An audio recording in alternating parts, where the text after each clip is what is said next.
Welcome to the Inner Expansion Podcast. I'm your host, Lucinda Gordon-Lennox, and I am here to take you on a journey. I'm sure you have noticed that the world is changing fast. I want to help you experience yourself as your best, most empowered, messy and authentic self, living abundantly, joyfully, and free. Expect regular inspiration, tips, tools, stories, sharing hope, grit, healing and growth, so that I can help you to heal, grow, and move forwards on your pathway to freedom through your own inner expansion.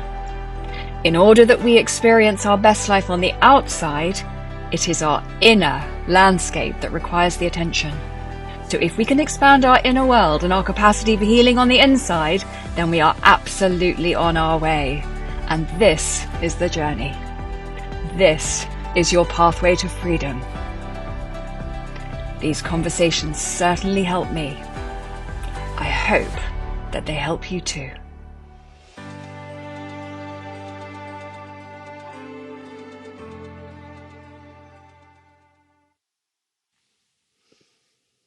Hello and welcome back. Welcome back to this podcast. You might have noticed that there's no fancy music yet. There's no fancy intros. There's really nothing fancy. There's no fancy editing. The reason for that is I've got absolutely no idea how to do it. And I don't mind, because I want this podcast to be information for you. I'll get to the stage where I get some lovely fancy music. And just for the sake of your ears, I will hopefully get to the stage too where I can actually edit out a little bit of the noise and the static in the recording. But I just wanted to get on with it. I just wanted to get on with it and get stuff out there. So excuse the lack of bells and whistles. I did tell you this was going to be raw. I hope to tidy it up at some point. But for now, this is where we're at. It's a little bit clunky, but the information is for you. It's sound, it's good, and I want you to have it. So I'm just going for it. So I thought what I would come in first of all, because I get asked about this a lot, because there are so many misconceptions about it. And that is, what the heck is EMDR? So I am going to talk about that today, because I think it's really important that people do understand about what it is and what it can do. It's got the most clunky name for one of the most beautiful therapeutic methods I have ever come across. I mean, EMDR. Bless Francine Shapiro, who started it. I mean, she started a movement of transformative healing. But what a name, EMDR. Anyway, eye movement desensitization and reprocessing is what EMDR stands for. I'm not going to give you the whole background about it. I'm afraid I'm going to leave that for you to look up. You can read my book, it's in there if you want. You can look it up on the internet if you want to know the story behind it and how it was started. It's a very magical story. I'm just not going to share it here, because I want to get on straight into what it's like in a session, what people come and see me for, what this incredible tool that I have admittedly tweaked and changed over the years, what it can actually do for you, and whether you might consider it as an option really, as one of your healing modalities. I do believe that we should use a load of healing modalities. I personally use loads myself, but I'm talking about EMDR today. So essentially what EMDR does is we find something in the system, before we even start the EMDR itself, we find whatever it is in the system that is holding us back.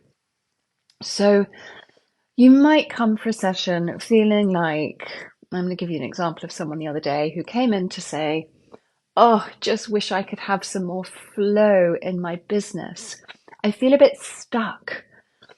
Now, this lady was an incredibly talented, incredibly good businesswoman, and she had reached a place where she just felt a stuckness. And what she wanted to be feeling in her business was a sense of flow. So that was our aim for the session, to get her out of the stuckness and into the flow around her business. So that's what she came for, and she left feeling flow in her business. So, how did we do it, and how did we use EMDR? How does EMDR work for that kind of incredible thing? Okay, so it works on the premise that if you can imagine, well, you probably know this already, our brain is in two parts. We have the right hemisphere and we have the left hemisphere. And there's a sort of metaphorical left and right brain, if you like, and they talk to each other.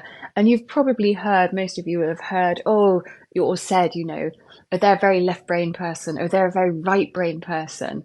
And essentially what that means is the left brain is much more thinking, logical, prefrontal cortex, decision making part of our brain. So if I say to you, what's 2 plus 2, your left brain will do most of the work in coming up with a response. The right brain, however, is our limbic system. It's our feelings, our emotions, it's our more artistic, creative side. So perhaps if I were to ask you, what's your favorite color? Your right brain might do more of the work in finding that answer. So what we want both parts of the brain to be working together all through the day as information's coming in at us. And most of the time it does. It works really, really well. The left and right brain work together. So emotional information comes into our body. And generally, if it's light emotional information, not too heavy, then what will happen is that our thinking brain, our left brain, will click into place. It'll help us to process through the emotional information that's coming in. And more often than not, we will process that information to completion. We will process the emotion out of our system with the help of our thinking brain, our logical brain. And we do that without even realizing that that's what's happening multiple times throughout the day. That's how we sort of function. Now, when something adverse happens to us, so in other words, when that emotional information coming into our system is actually more than we can handle as a human being, then that is when things begin to get stuck in our system. Because if we've got a lot of emotional information coming in, so something really big emotionally is occurring, what happens is we go into a trauma response, which is a subconscious response. We have no control over it. It's very primitive. It's very reptilian. We have zero control over it. It's a survival response that kicks in when the emotional information coming in is too much. It comes in to protect us.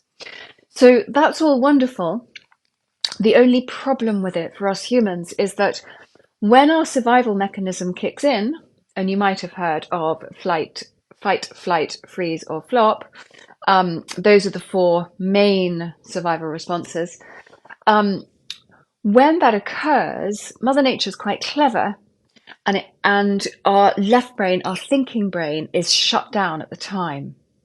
And this is actually really, really important that the left brain is shut down at the time, because if you think that we're out in the wild, or even if just as humans, if we've got this really huge emotional thing occurring, it's very often going to be too much for us to process. So we almost need to go into this survival response. If we were out in the wild, if we were a bunny rabbit or a deer or an animal out in the wild, that survival response will, given its name, save our life.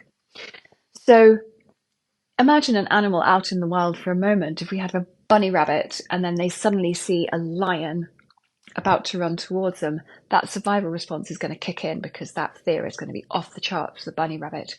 And their survival response will quickly work out which is the most appropriate survival response for this situation. Do I try and fight the lion? Do I run away from the lion? That's flight. Or do I freeze? Do I play dead?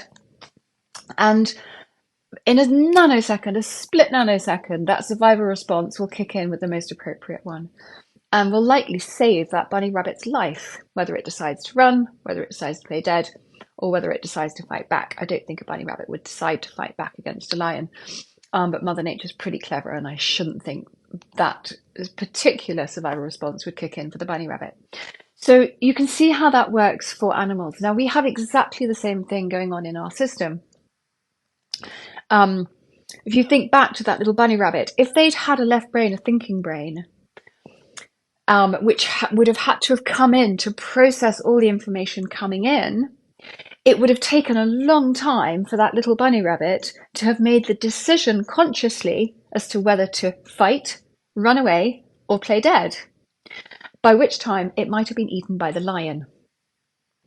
So it's incredibly important for our survival that that thinking brain does get shut down when the emotional information coming into our system is too much.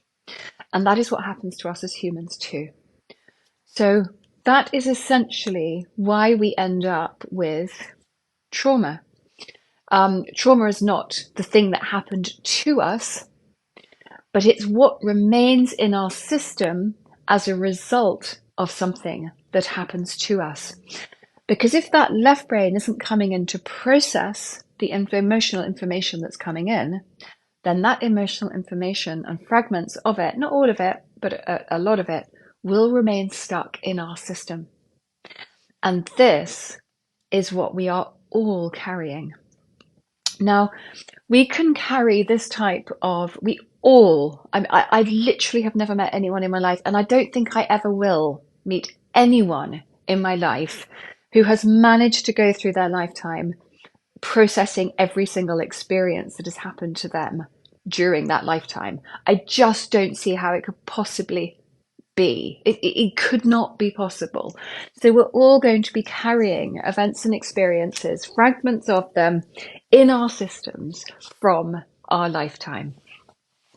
Now, the other thing that's absolutely extraordinary is that we inherit trauma, and I'll do another whole episode on this because it's so fascinating. We also inherit trauma from our parents. We call that generational trauma. We inherit it from our ancestors, ancestral trauma. We carry past lives trauma. Clients go back into past lives. That's going to be a whole session in of itself as well, because that's so interesting. We carry a lot of trauma from being in our mother's womb very often. So as you can see, there are many, many, many opportunities for us as humans to be carrying trauma. Now, I know that when someone comes to see me and they're feeling stuck, they've hit a ceiling, they don't have enough clarity, there's stuff that's just not going how they want it to in their life, I just know that there's going to be something in their system, whether it's from this lifetime, from their womb experience, from their parents' lifetimes, from a past life, down the ancestral line, wherever it's from. It can be cultural, it can be societal.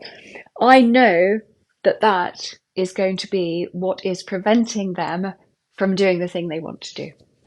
So back to EMDR for a minute.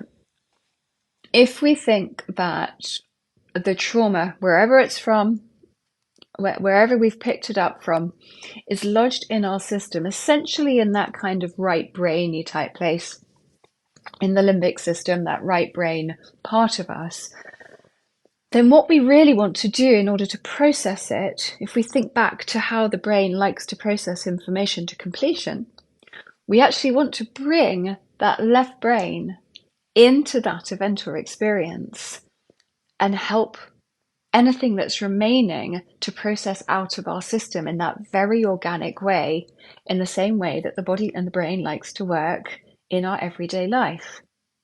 So that is what EMDR does. It's absolutely incredible.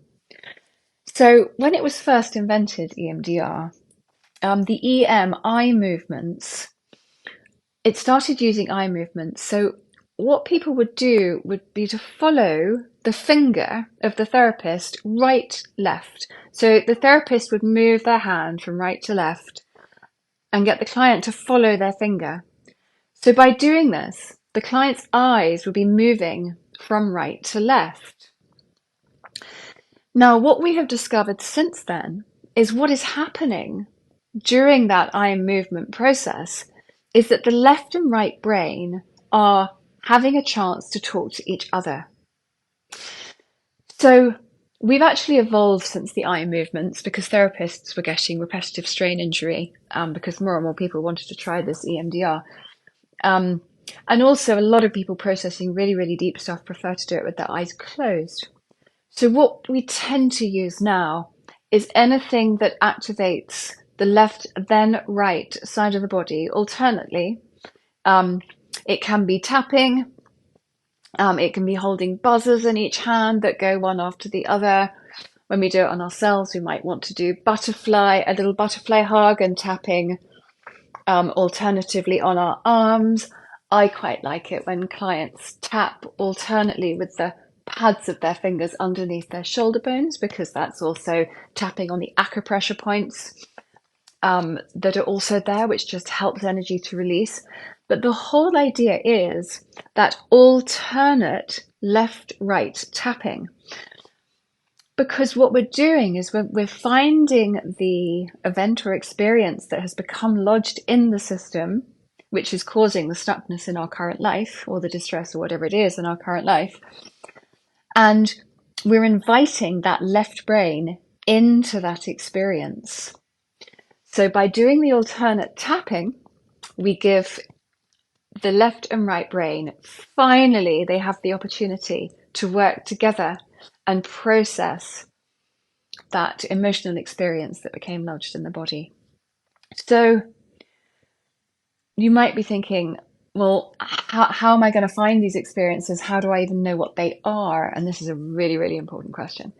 Because sometimes, of course, we do have conscious memories that are causing us distress, and we know that they're causing us distress, and we can use EMDR on those memories. And sure as eggs are eggs, by the end of the session, there will be no more distress in that event anymore, because we will process it. But most of the time, a lot of this is stored in the subconscious. And also, if you think, pre-verbal, pre the age of 3, we have very few conscious memories. Certainly, if we have a womb experience that is causing us stuckness in our current day, we're not going to have a conscious memory of that. Similarly, we might not have conscious memories of our parents' or grandparents' trauma. We might, but generally, we trust the subconscious more, which I'll come to in a minute. And certainly the past life stuff. I mean, we're not necessarily going to be walking around with conscious memories of that. So what we do, and this is the really, really exquisite part, and we actually borrowed this little technique from the hypnotherapist. So thank you, hypnotherapists, for this. So what we do is we allow the subconscious to take us to whatever it is that is stuck, that is causing us distress in the present. And the subconscious does its job incredibly well. So if we take the example of my client who came running an incredible business, really, really good at what she does, and just wanting more flow in her business, but just not feeling in flow. So I sat her down, and I'm going to hurry through this. This might take a little longer in the session, but just to give you an idea. So the first thing I might say to her is, okay, so you want to experience flow. So let's have a think about what's in the way. What are you experiencing instead of that flow? What is going on? And so she said to me, oh, yes.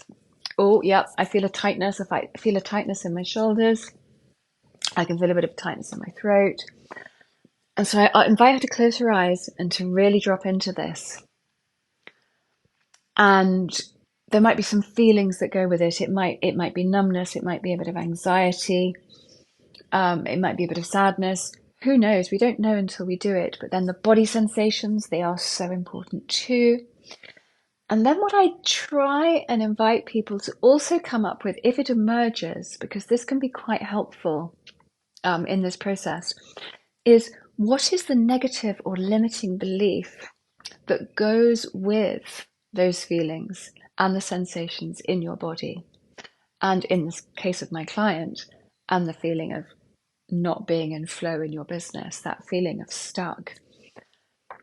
And the negative beliefs that we can have about ourselves generally fall into 4 categories. There's a category around self-defectiveness. So it might be, I'm not good enough, I'm not worth it, I'm going to be found out, I'm not lovable, I'm not worthy of success, I'm not capable. So anything that suggests that we're self-defective in some way. So that's one category. There's another category that comes up a lot, which is about responsibility. So very often, the negative beliefs around that, which a lot of people have, is I should have done more, I should have done something different, I should have done better. Another one that comes up a lot is choice. I cannot choose. I'm powerless. And then one that comes up an awful lot, and I see this oddly enough in entrepreneurs a lot, and that is I am not safe. I'm in danger. I'm not safe. And it's really, really interesting how prevalent that feeling of I am not safe really is in our culture, in our society. I know it's a belief that I have spent a long time peeling off the layers of the onion for, I can tell you. And probably there are still going to be parts of me that I know are still a work in progress for that, for sure. You know, as I talked about, this is a journey, not a destination. But don't let me get off track. If we just come back to my client, she comes up with the limiting belief. So we've got her feeling of stuckness in the business, we've got the shoulders, we've got the throat, and then we've got her belief. And then I say to her with her eyes closed, taking all of that and drop back in time as far as you need to go. Far, far, far back as you need to go. We just let the subconscious take you back, let the feelings take you back in time, right back in time. And I do it much more slowly, and I do it obviously in a much more attuned way with the client in the moment. But the subconscious knows what to do. The body knows what to do. The subconscious knows where to go. Now, it just so happened that for this client, we ended up in a past life. It was really fascinating. She was a mother in a past life, and her husband had had to go off to war or to sea or something, and she'd been left with the children, and she felt like she couldn't cope. She wasn't going to survive. She was really, really distressed. And so that now we've found the target for the session. And that's what we do the EMDR on. So we start very gently introducing the tapping in the scene that the subconscious has led us back to. We start doing that left-right tapping. And as we do that, the trauma, the stuckness, the event and experience that we've landed on from the past, wherever it was in the past, it begins to process out of our system. And this is the utter beauty of EMDR. So yes, there might be a somatic release, there might be an emotional release, the body might shift, lots of somatic things can occur because you remember that trauma can get stored in the cells, in the membranes, in the fascia, in the tissues. So there's lots of somatic release can occur while we go through the tapping process. It's very, very safe. Obviously, I'm holding the client in an enormous energetic space, really so that they can get through to the other side. And by the end of the session, the past event is completely resolved. Now, resolution of a past event or experience can look very, very different, experience to experience, person to person, and session to session. But the point is, by the end of the session, whatever it was that was really difficult that we landed on, that the subconscious took us back to, by the end of the session, there will be no more emotional charge at all surrounding that target. It will have completely gone. And moreover, more often than not, light will actually have come into that scene as well. And there will be a little nugget of wisdom that emerges. There will be new feelings of warmth or joy or hope that are also now in that scene. Because once we've processed out the trauma, which the body does completely organically within this energetic space, once the body has released everything, then the only thing remaining is the joy, is the light, is the beauty, is the love.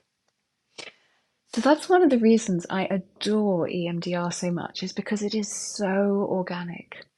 It is literally a release. We get that left and right brain. We get the left brain into that situation. We do the tapping. So we get the left and right brain talking to each other, and that allows the body to process the emotions, to process the scene. At the same time, and this is really wild, the neural pathways also get rewired. And this just happens organically. So if, for example, with my client, when we landed back in that past life experience, that mother left with her children was feeling, I am unsafe. I am not going to survive. By the end of processing that experience, she was actually feeling, I've got this. I'm safe. I can actually flourish with my children. I am flourishing with my children. I feel really powerful. I mean, what a shift. Now, we didn't implant those new beliefs into her system. I did not suggest any of those new beliefs to her at all. They emerged organically because she was processing all of the pain and the trauma of the separation when her husband left. Once that had been processed, her neural pathways automatically produced those new beliefs because that was in line with how she was now feeling, having processed all the trauma. So that rewiring of the neural pathways is such a beautiful but absolutely paramount, really, really important part of this process. So what we do then, after we've processed the past event or experience that we've landed on, that the subconscious took us back to, we then come straight back to the presenting thing. So the presenting issue, whatever it is that was brought into the session. So I check in with my client. Okay, so how do you feel? How do you feel now? And she started to cry. She's like, oh my God, I actually feel the flow. I can feel the flow in my body. I can feel it. So I hope that was really helpful in showing you and explaining to you the power of EMDR. You know, there's this lots of misunderstandings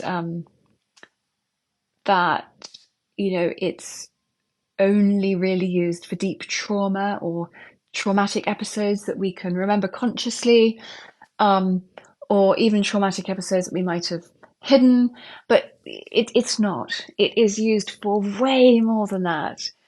It is absolutely beautiful tool to use when we want to push through to the next level, when we want to push through stuckness in our system, when we just want to live more vibrantly, but perhaps we don't know how to. So that is the beauty and the power of EMDR. So I hope this has been helpful for you. If it has, and you feel like you'd like to share this with anyone else, please do pass it on. Please do feel free.